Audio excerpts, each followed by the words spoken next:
Assalamualaikum warahmatullahi wabarakatuh. Waalaikumsalam warahmatullahi wabarakatuh. Perkenalkan, nama saya Zahla Alinda Wulandani dari SDS Eka Cipta Kenanga. Saya akan membawakan sebuah cerita dengan judul Kisah Keluarga Nelayan. Teman-teman, apakah sudah siap untuk mendengarkan cerita saya? Siap. Pada zaman dahulu, di sepanjang Lok Luang atau Sungai Naga, hiduplah seekor naga yang berkulit putih. Oleh karena kulitnya berwarna putih, naga itu disebut si naga putih. Naga putih hidup di sungai dan bertelur di dasar sungai. Pada suatu hari, suami istri nelayan sedang asyik menunggu ikan-ikan memasuki alat penangkap ikan yang mereka pasang di sungai itu. Namun sayang, hari itu seekor ikan pun tidak ada yang mau memasuki alat penangkap ikan mereka. Meskipun demikian, mereka tidak berputus asa. Tangguknya tetap mereka masukkan kembali ke dalam sungai dan diangkat berulang-ulang tanpa mengenal lelah. Akhirnya ketekunan mereka berhasil juga. Pada saat mereka mengangkat tangguk, ada sebutir telur yang amat besar. Oleh karena takut telur itu, mereka masukkan kembali ke dalam air. Anehnya, setiap mereka mengangkat tangguk, setiap kali pula telur itu tersangkut. Mereka pun selalu memasukkan kembali telur itu ke dalam air. Kejadian ini terus berulang walaupun telah mereka pindahkan tangguknya ke tempat lain.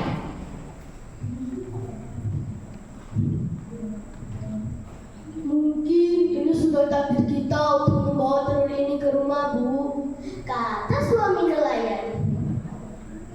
Ya, kalau begitu kita bawa pulang saja, Pak, kata istrinya. Sesampainya di rumah, telur itu mereka rebus. Setelah matang, telur itu mereka makan bersama nasi.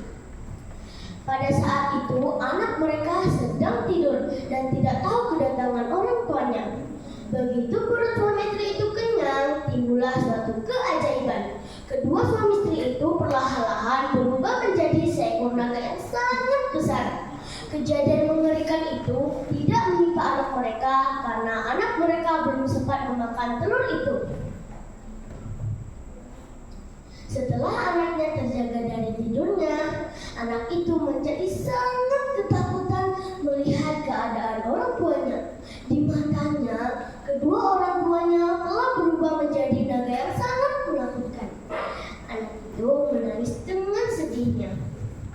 Melihat itu, kedua naga itu segera menjilati pipi putra mereka yang mereka kasihi itu. Setelah anaknya tenang, si ayah menasihati. Anakku, janganlah kau makan telur yang ada di atas tulang itu, kata ayah. Mengapa ayah, ada apa dengan telur itu? Tanya si anak dengan kebingungan.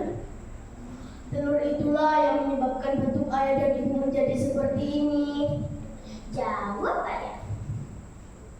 Apakah ini telur naga yang ada di sungai itu, ayah? Ya, ini telur naga putih. Siapa yang memakan telur ini akan berubah menjadi naga. Aku takut, ayah. Jangan takut, jerit anak itu ketakutan. Jangan takut, asalkan kamu tidak memakan telur itu dan kamu tidak akan berubah menjadi naga. Percayalah kata-kata ayah. Baik ayah, aku tidak akan memakan telur itu, jawab si anak dengan meyakinkan orang tuanya. Setelah meninggalkan pesan itu, kedua naga itu segera terjun ke dalam sungai dan ingin bertempur dengan naga putih yang telah mengubah wujud mereka menjadi seekor naga.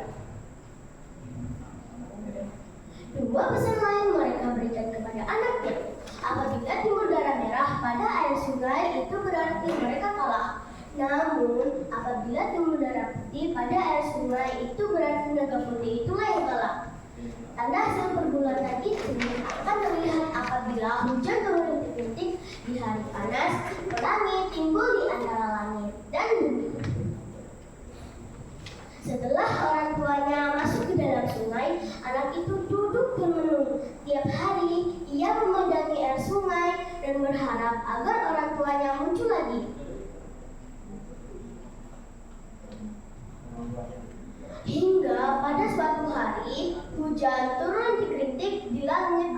pelangi berwarna-warni.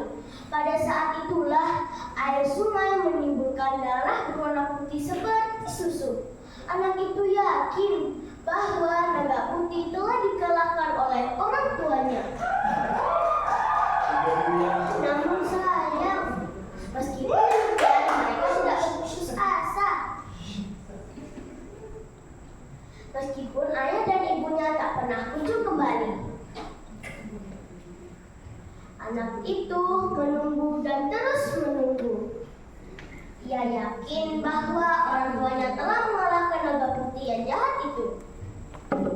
Kata penengai yang sesuai dengan cerita kisah keluarga nelayan tersebut adalah kata penengai nomor 14.